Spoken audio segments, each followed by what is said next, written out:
Kampung Randu Kulon adalah nama sebuah kampung yang kini menjadi salah satu kampung paling padat penduduk setelah melewati tahun 2000-an. Namun, dahulu, sebelum masa pendatang berdatangan dan menghuni lahan di kampung ini pernah menyimpan beribu cerita misteri.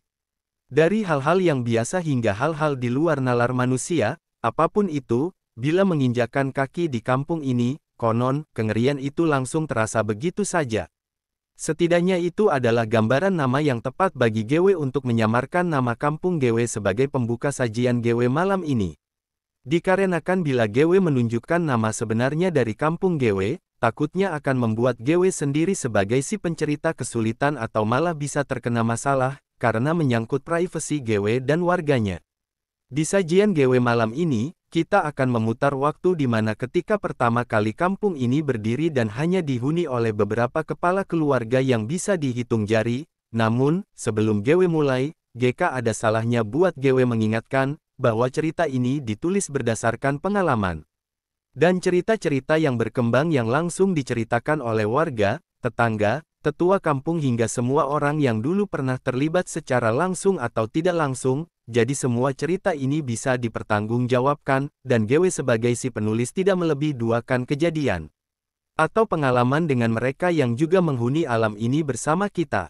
Malam itu, hujan rintik-rintik, sudah 3 hari berturut-berturut hujan turun di kampung ini, pos ronda terlihat sepi, tidak ada orang yang akan mau apalagi repot-repot pergi berjaga di kampung dengan kondisi dingin disertai hujan seperti ini. Hal itulah yang dipikirkan oleh Mbah Gimon. Saat itu usianya masih terbilang masih muda berkisar antara umur 30-an.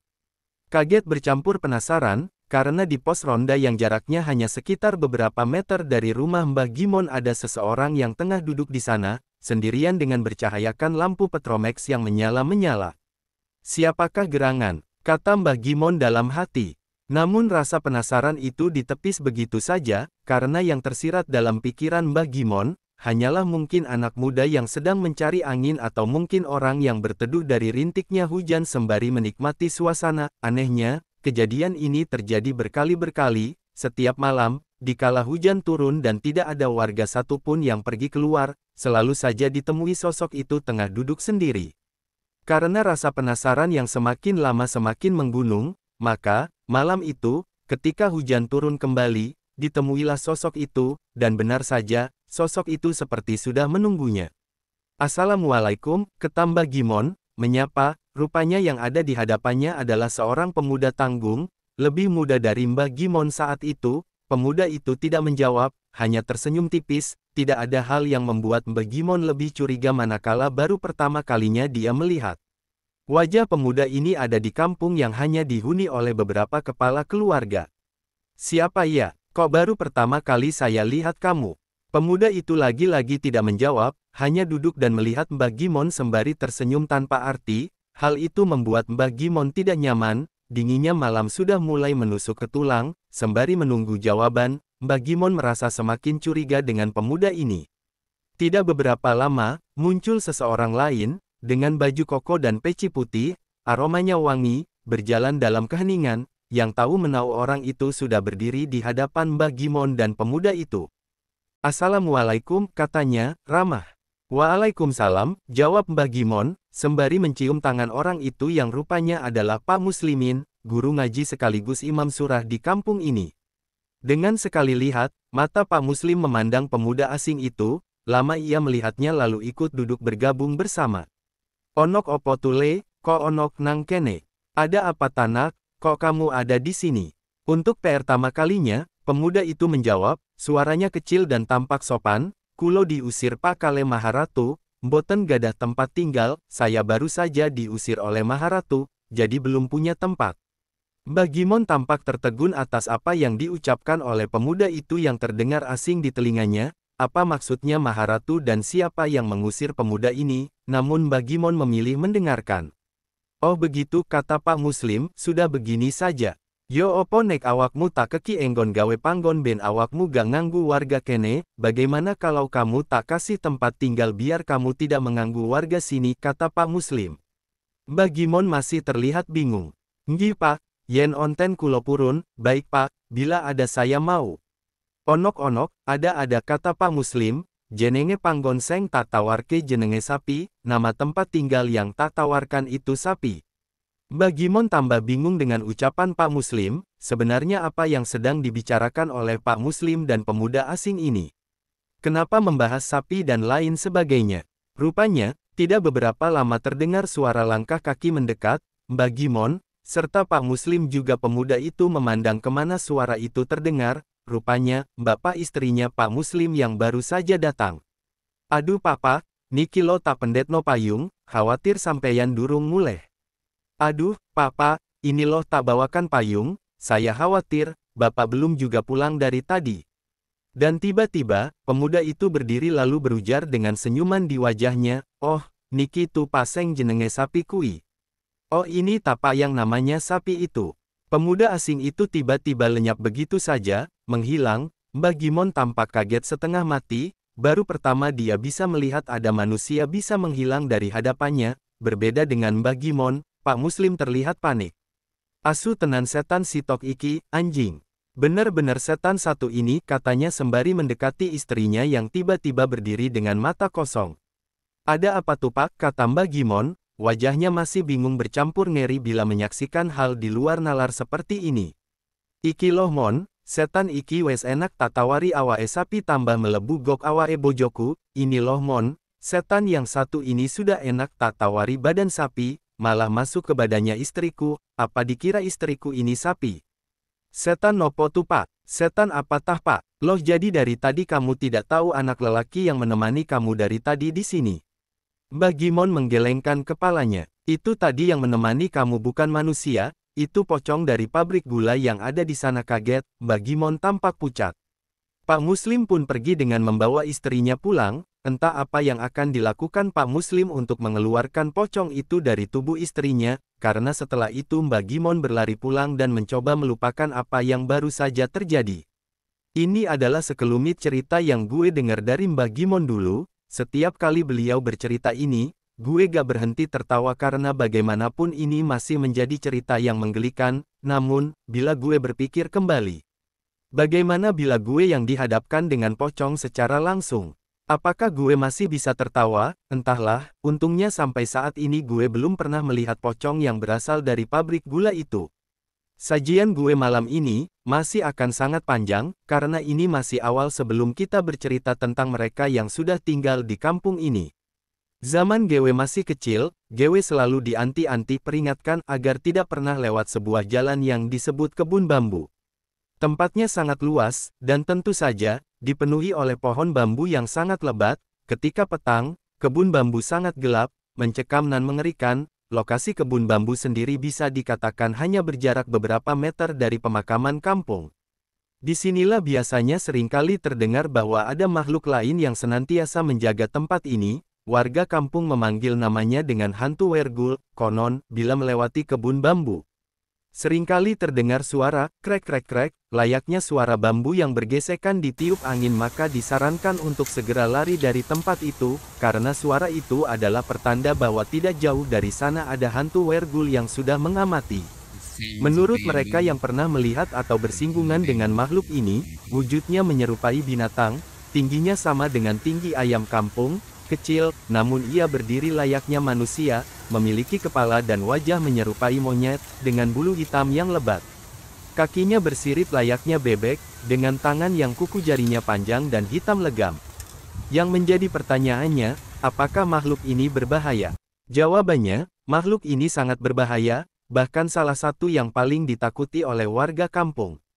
Dahulu saat makhluk ini seringkali menampakkan diri, makhluk ini dapat mencelakai bahkan berujung pada kematian. Saat gue dengar cerita ini dari tetangga gue yang kebetulan rumahnya tidak jauh dari kebun bambu, beliau bercerita bahwa pernah ada yang meninggal karena makhluk ini. Mereka yang meninggal karena makhluk ini dapat dikenali dengan satu cara, yaitu meninggal dengan mata dan mulut terbuka lebar, maka itu pasti ulah makhluk ini.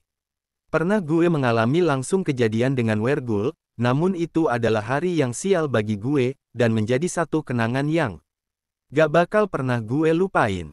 Ceritanya waktu dulu gue ngaji di sebuah pondok pesantren baru, TPQ, banyak anak-anak desa gue yang dipaksa untuk menimba ilmu di pondok itu, meski hanya sebatas belajar mengaji, sejujurnya gue enggan mengaji di sana, bukan karena apa-apa, namun karena tempatnya.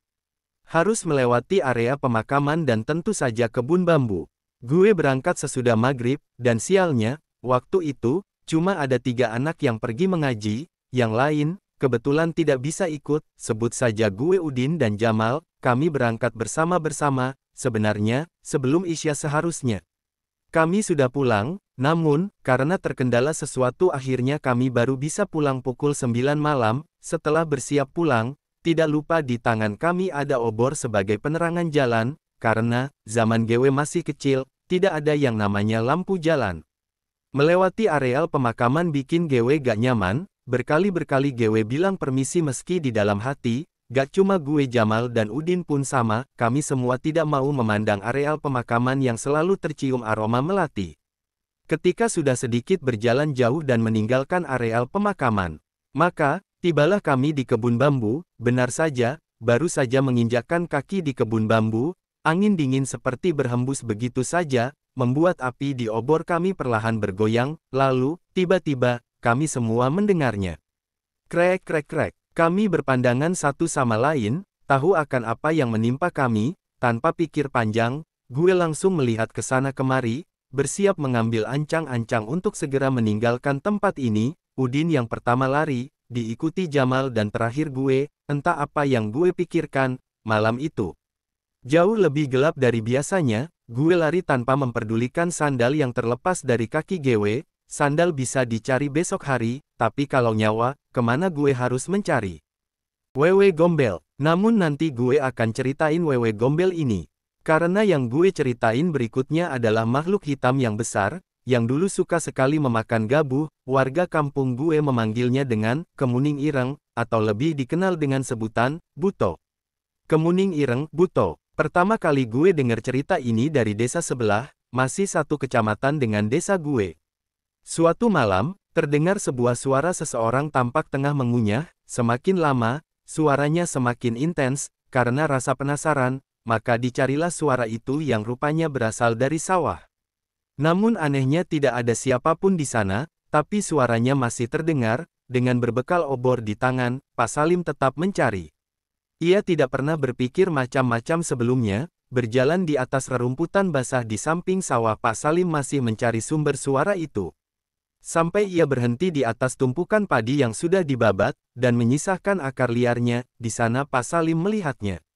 Sesosok makhluk yang tingginya hampir setara dengan pohon mengkudu, besarnya kurang lebih 3 lelaki dewasa gemuk, kulitnya hitam legam dengan mata kecil di wajah.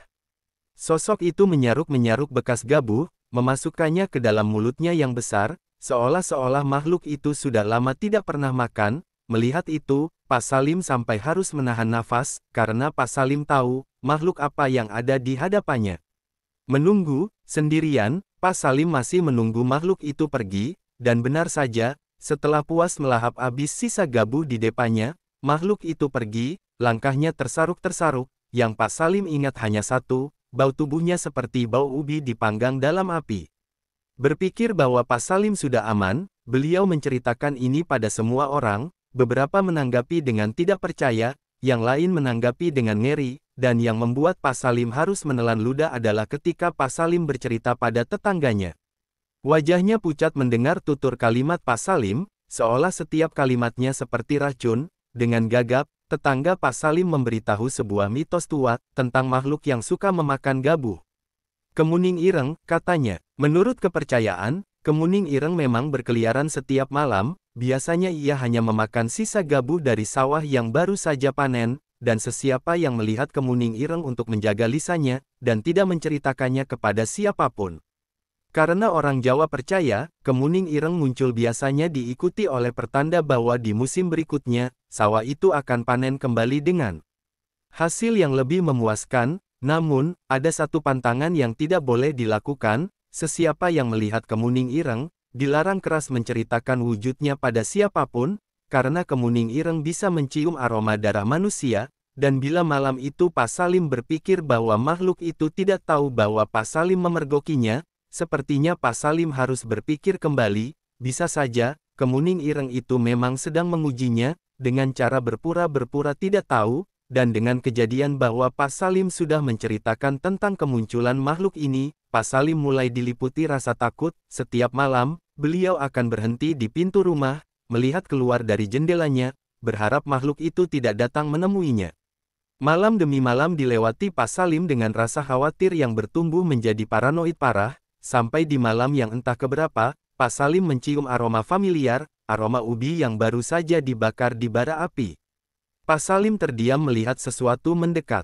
Di zaman itu tidak ada rumah penduduk yang terbuat dari batu bata dan semen, karena rumah zaman dulu kebanyakan dibangun dari bambu atau kayu. Pak Salim hanya duduk bersembunyi di balik pintu, menunggu dan berharap makhluk itu hanya sekedar lewat.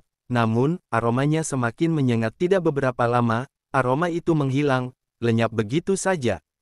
Pak Salim kembali mengintip apakah makhluk itu benar-benar pergi. Dilihatnya dari sela bambu di dalam rumahnya, dan benar saja, bayangan yang tadi mendekat sudah lenyap. Berpikir bahwa malam ini Pak Salim sudah aman, Pak Salim bergegas menuju kamarnya, namun, kaget bercampur kebingungan, Pak Salim melihat istrinya sedang tidur dengan dirinya sendiri. Benar, di atas ranjang, ada sosok yang menyerupai dirinya, sedang tidur bersama istrinya. Rupanya, itu bukan mimpi. Berkali-berkali Pak Salim mengingatkan dirinya, sampai ia sadar, aroma sosok yang menyerupai dirinya tercium seperti aroma ubi rebus. Disitulah Pak Salim sadar, makhluk itu entah dengan cara apa dan bagaimana sudah menjelma menjadi dirinya. Pertanyaannya sekarang, apa yang terjadi dengan Pak Salim? Kabarnya, setelah kejadian itu, Pak Salim ditemukan dalam keadaan gila. Istrinya yang pertama kali tahu, namun banyak warga yang mengatakan apa yang terjadi dengan Pak Salim karena kelakuannya tempo hari, menceritakan apa yang seharusnya tidak diceritakan. Tetangganya sendiri menceritakan semuanya kepada istrinya. Apa yang terjadi dengan Pak Salim adalah ulah dari kemuning ireng, dan memang kebanyakan dari mereka bila berurusan dengan makhluk ini hanya memiliki dua pilihan, mati secara tidak wajar, atau menjadi gila selama-selamanya. Mbah Putri, Bahu Laweyan, dan Jin Penjaga. Mbah Putri adalah salah satu tetua paling dihormati dulu di kampung ini, karena sebelum kampung ini benar-benar berdiri seperti saat ini, Mbah Putrilah yang pertama kali tinggal di sebuah rumah besar dengan gaya arsitektur Belanda. Menurut kabar yang sering gue dengar dari orang-orang, sehari-hari Mbah Putri mengenakan kebaya lengkap dengan sanggulnya. Akan tetapi, ada hal yang membuat warga sedikit takut dengan Mbah Putri. Apa itu? Kabarnya, di belakang Mbah Putri kadang terlihat manusia yang tinggi besar. Beberapa menyebutnya dengan jin penjaga yang mengikuti Mbah Putri, dan berapa jumlah mereka. Mungkin ini terdengar sedikit berlebihan, menurut apa yang gue dengar dari cerita orang-orang, yang mengikuti Mbah Putri hampir seperti sebuah pasukan kerajaan.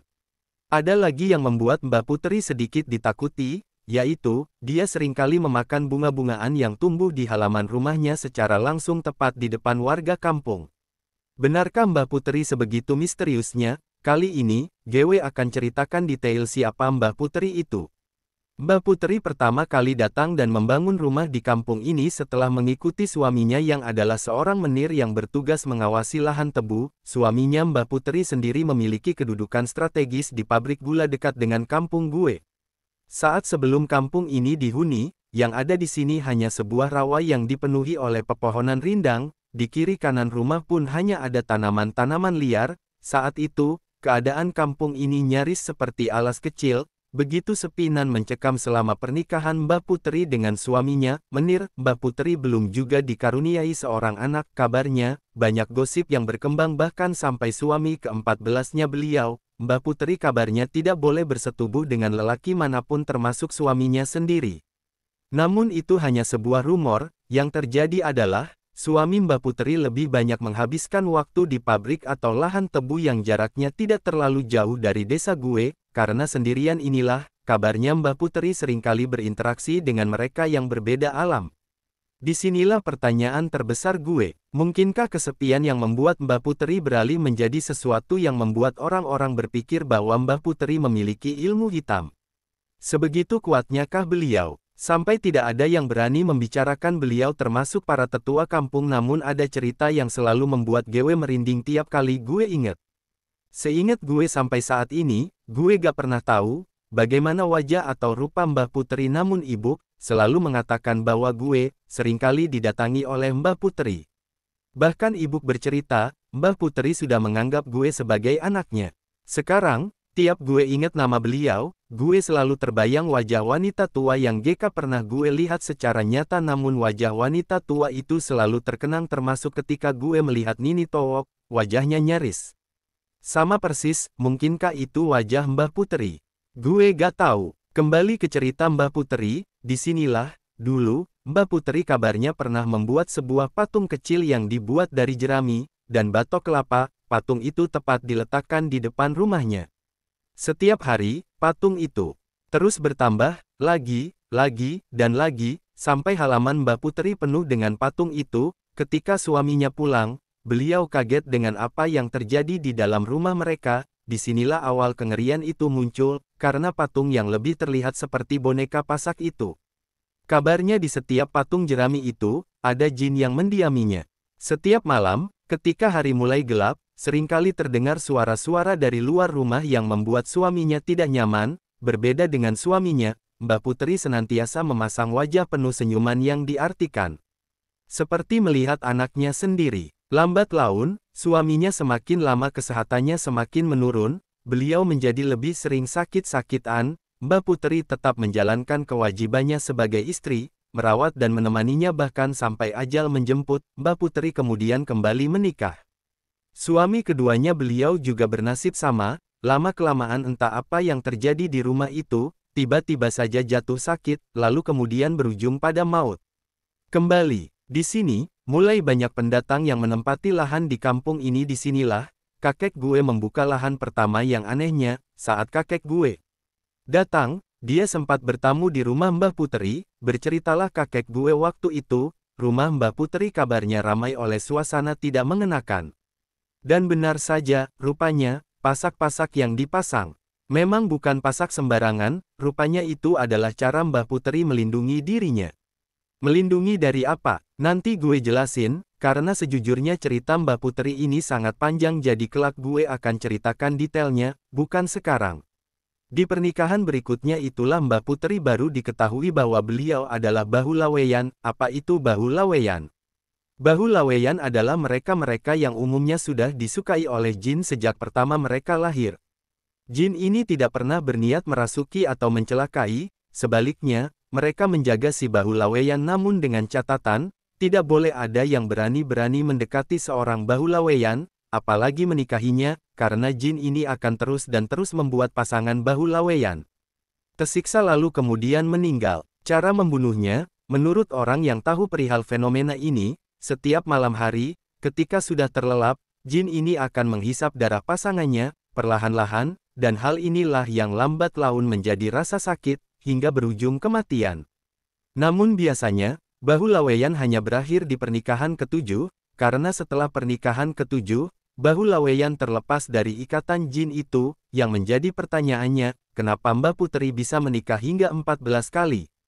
Jawabannya, karena yang ikut Mbah Puteri bukan satu jin, melainkan satu pasukan jin. Jadi, gue akhiri soal Mbah Puteri dan Bahulaweyan, kita lanjut ke cerita berikutnya.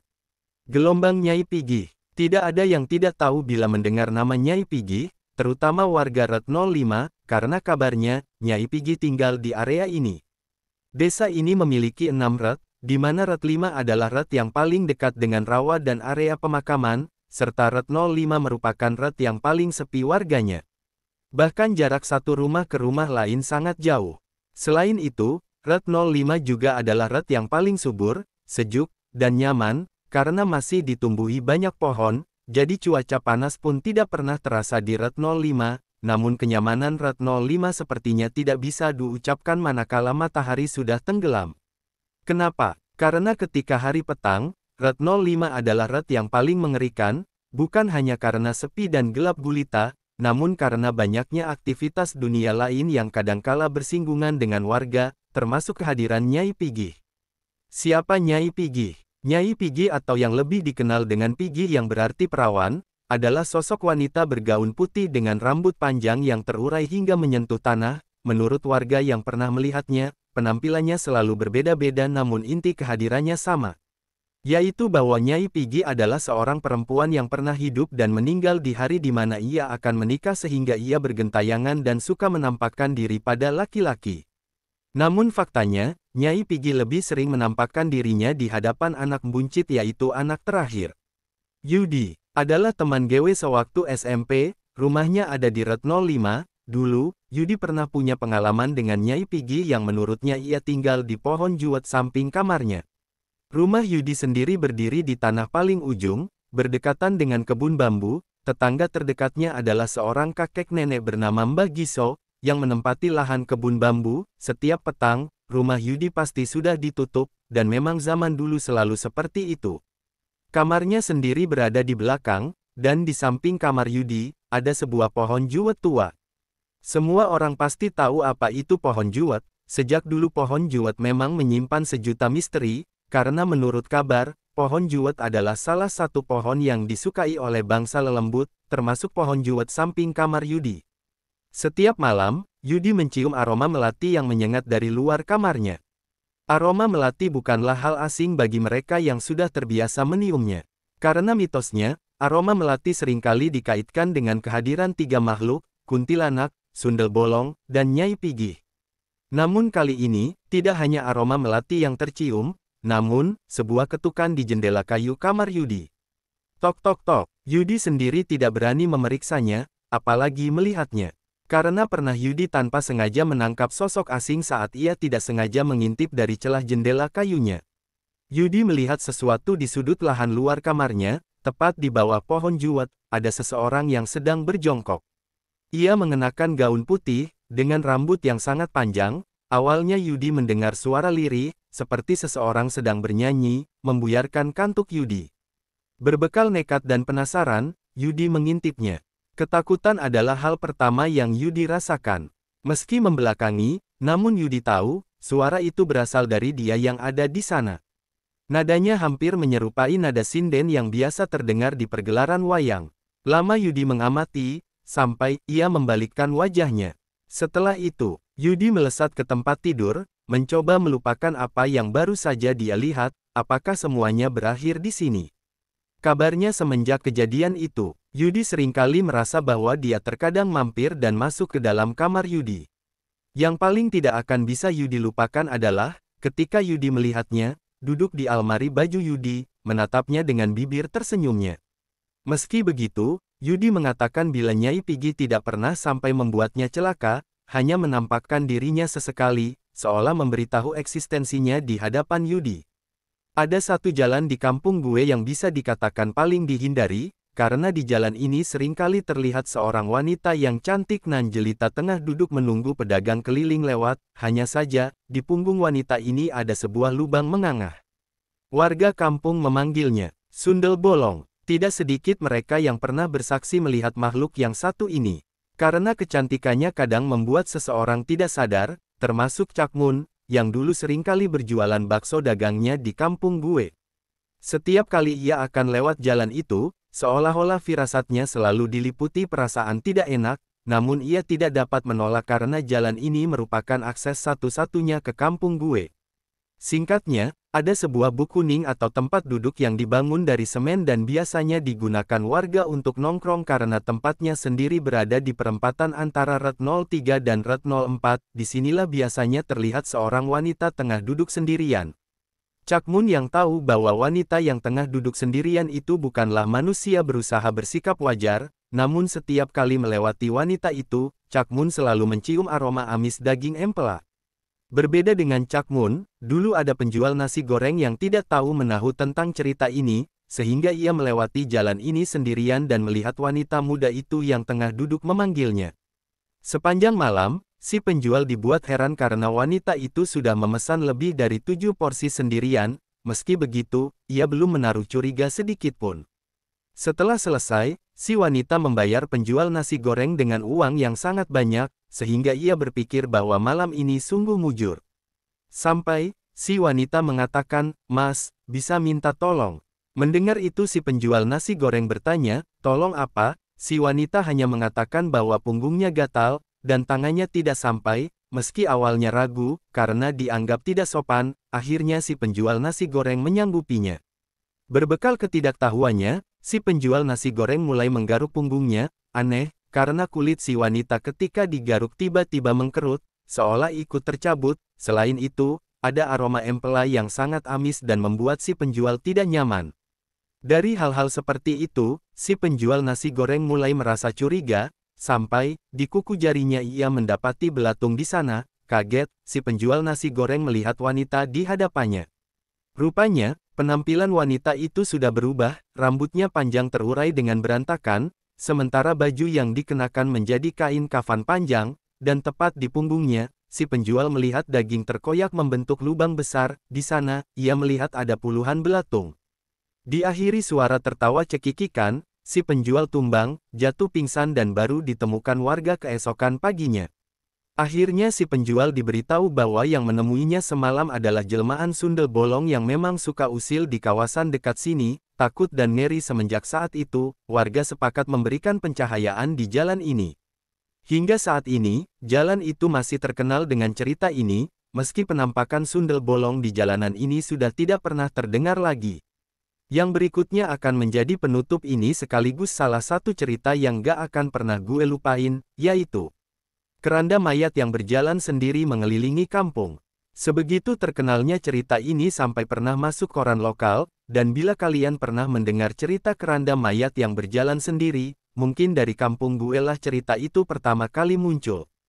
Jangan lupa like, komen, subscribe. Yang subscribe semoga rezekinya lancar, amin.